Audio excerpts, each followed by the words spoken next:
Hi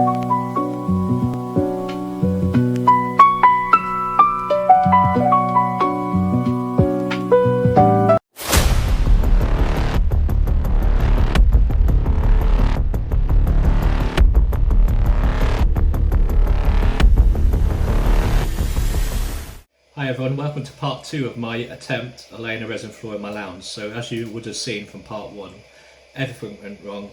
I made the world's worst disgusting floor that you've probably ever seen in your lifetime. So after much abuse from my partner, crying and shouting and arguing and all that good stuff, I decided I'll do this again. Glutton for punishment, you might say. So let's see how this went.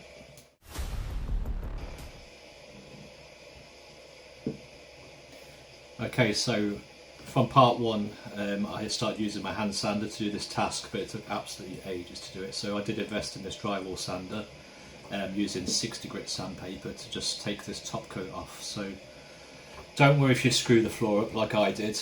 You can sand it down and put as many floors down as you like on top of it, basically, so you can just keep going until you run out of money, which I eventually do on part 3. But anyway, just sanding this down.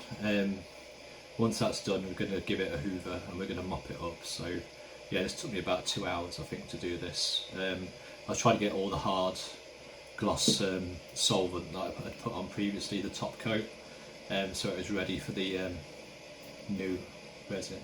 So here we are, just spraying some Here we are, just spraying some isopropyl.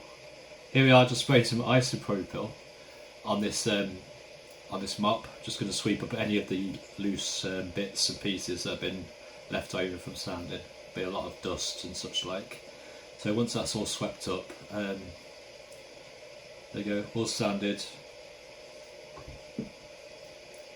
There you go, so all done. So next we're going on to the Epoxy. So I did actually swap over from Glasscast 3. I did blame that for most of my issues. So I'm loving my Epoxy delivery.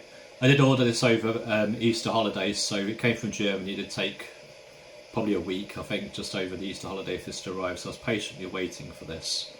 In the meantime, I did sand down the floor. If you see, I did actually tape up the skirting boards this time. I did sand those down with my orbital sander to get all the resin off, ready for painting. So there we are, all the Epoxy out, a bit more than I actually needed, but anyway, better to have more than not enough. So now we're going to go into the mixing. Okay, so last time I got told off for making a mess, so I've covered the entire place in plastic, as you can see. These are my rough measurements, not rough measurements, these are my exact measurements, I should say, for my mica and my part A and part Bs. So let's get mixing these up. So we're going to start with silver.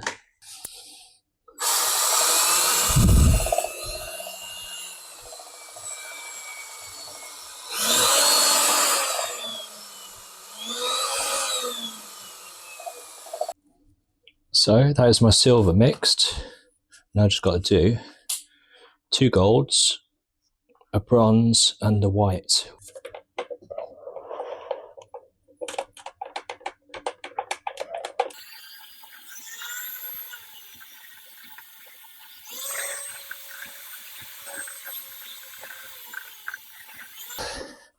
I'm on a timer, so need to get this out of the bucket as quickly as possible. So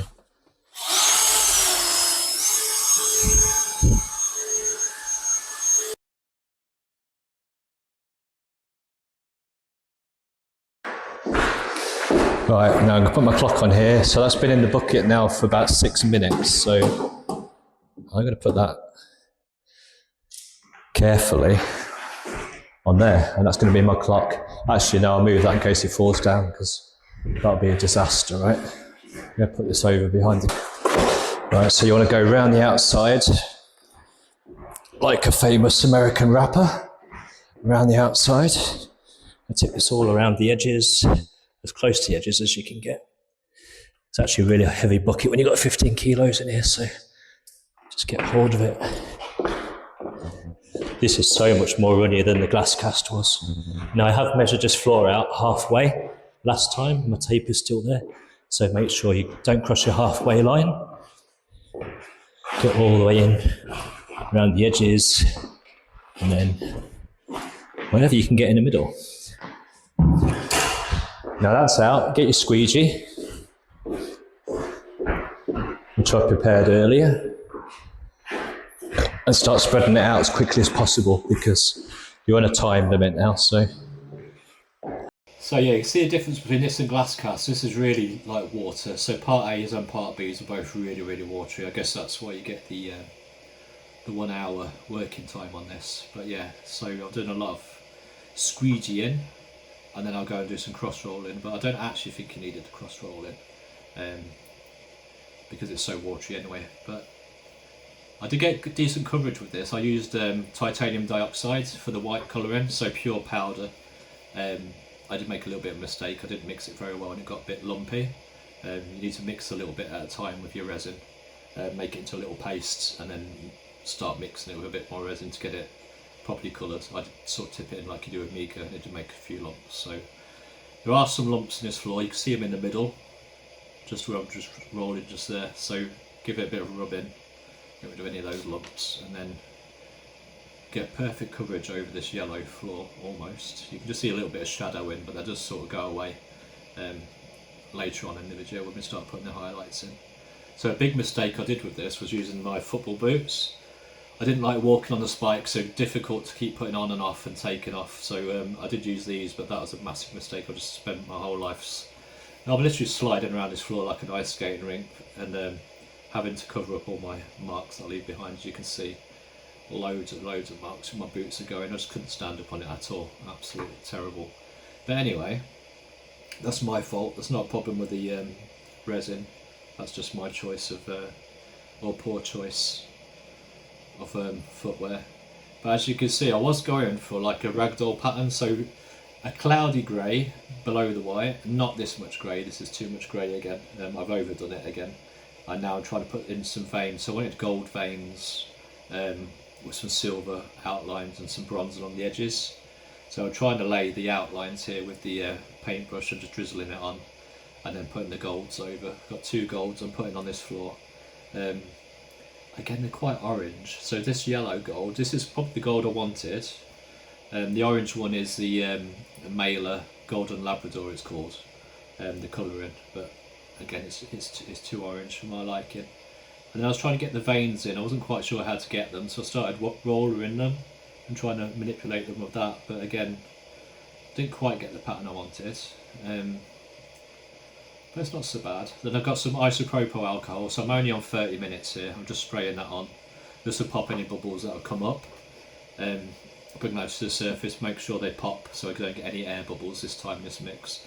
You can see how shiny the surface is already. It's really, really shiny. And now just going over with a blowtorch. I've waited for the alcohol to disperse before spraying this with the, we're going over with a blowtorch so I don't set myself on fire.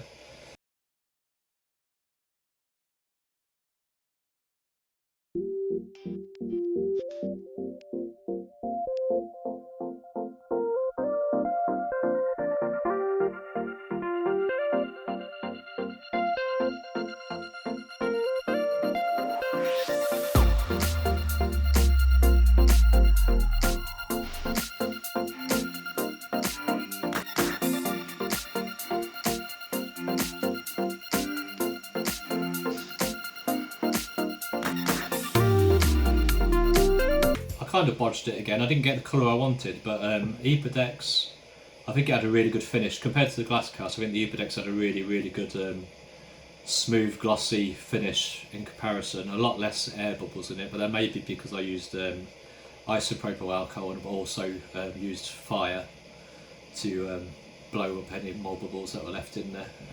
The torching will bring any bubbles from the base up to the surface and pop those. So yeah, I went all out on this floor to make sure there's no bubbles in it. I think it went alright, but it's probably not the colour I wanted for the lounge. And again, I did get lots of abuse and lots more shouting.